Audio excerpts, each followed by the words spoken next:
HDC local news కు స్వాగతం. 16వ జాతీయ ఓటర్ల దినోత్సవం సందర్భంగా సిద్దిపేట జిల్లా హుస్నాబాద్లో ఆర్డీఓ రామ్మూర్తి, ఏసీపీ సదానందం, అధికారులు, విద్యార్థులతో అవగాహన ర్యాలీ నిర్వహించారు.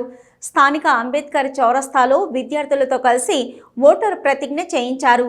జాతీయ ఓటర్ దినోత్సవం సందర్భంగా నిర్వహించిన వ్యాసరచన పోటీలో ప్రతిభ కనబరిచిన విద్యార్థులకు బహుమతులను ప్రదానం చేశారు. నూతనంగా ఓటు హక్కు పొందిన వయోజనులకు ఓటర్ కార్డులను పంపిణీ చేశారు. 18 సంవత్సరాలు నిండిన ప్రతి ఒక్కరూ ఓటు హక్కు నమోదు చేయించుకోవాలని ఆర్డీఓ రామ్మూర్తి తెలిపారు. ఎన్నికల్లో స్వచ్ఛందంగా ఓటు హక్కును వినియోగించుకోవాలని సూచించారు. ఓటరుగా నమోదైన ప్రతి ఒక్కరూ ఓటు హక్కును వినియోగించుకొని ప్రజాస్వామ్య విలువలను కాపాడాలన్నారు.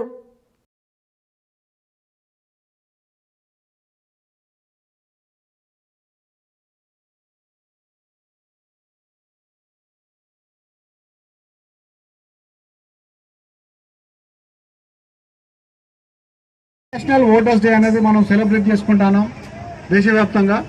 అందులో భాగంగా మనము ఈరోజు హుస్నాబాద్ నియోజకవర్గంలో జాతీయ ఓటర్ల దినోత్సవం జరుపుకుంటున్నాము.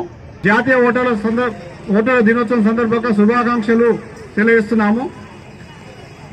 మనకు జాతీయ ఓటర్ల దినోత్సవం అనేది ఈరోజు మనము దేశవ్యాప్తంగా జరుపుకుంటున్నాము. ముఖ్యంగా ఎందుకంటే మనకు ఎలక్షన్ కమిషన్ ఏర్పడిన నుంచి ప్రజాస్వామ్య వ్యవస్థలో ఓటు అంటే మనము ఏదైనా కూడా మార్చాలన్నా కూడా ప్రతిదీ ఓటు ద్వారా మాత్రమే సాధ్యమవుతుంది. అందులో భాగంగా 18 సంవత్సరాలు నిండిన ప్రతి వ్యక్తి ఓటును నమోదు చేసుకుంటున్నాము. నమోదుతో పాటు ఒక అవేర్నెస్ తో పాటు ఒక ఎథికల్ ఓటింగ్ పార్టిసిపేట్ చేయడం అనేది ప్రధాన ఉద్దేశం. అందుకనే ప్రతి 18 సంవత్సరాలు నిండిన ప్రతి పౌరుడు నమోదు కావాలి. నమోదైన ప్రతి వ్యక్తి కూడా ఓటు వేయాలి. అది కూడా ఎథికల్ ఓటింగ్ మంచి ఉద్దేశంతోనే ప్రజాస్వామ్య వ్యవస్థలో మనకు రాజ్యాంగం ద్వారా బిఆర్ అంబేద్కర్ గారు రచించిన రాజ్యాంగం ద్వారా మనకు వచ్చినటువంటి స్వచ్ఛమైనటువంటి ఓటు ఇది ప్రజాస్వామ్యంలో అత్యంత కీలకమైనది కూడా ఉంటుంది. మన ఇటీవల కాలంలో గ్రామ పంచాయతీ ఎన్నికల్లో ఓటేసాము. అదేవిధంగా రాబోయేది మున్సిపల్ ఎన్నికల్లో కూడా ఓటే పోతున్నారు అందరూ ప్రముఖులు కూడా, పూర్వ ప్రముఖులు. కాబట్టి ఒక నిబద్ధతతో ఒక నిక్కచ్చితో మంచిగా వేసి అదేవిధంగా అందరూ పార్టిసిపేట్ కావాల్సిందిగా కోరుకుంటూ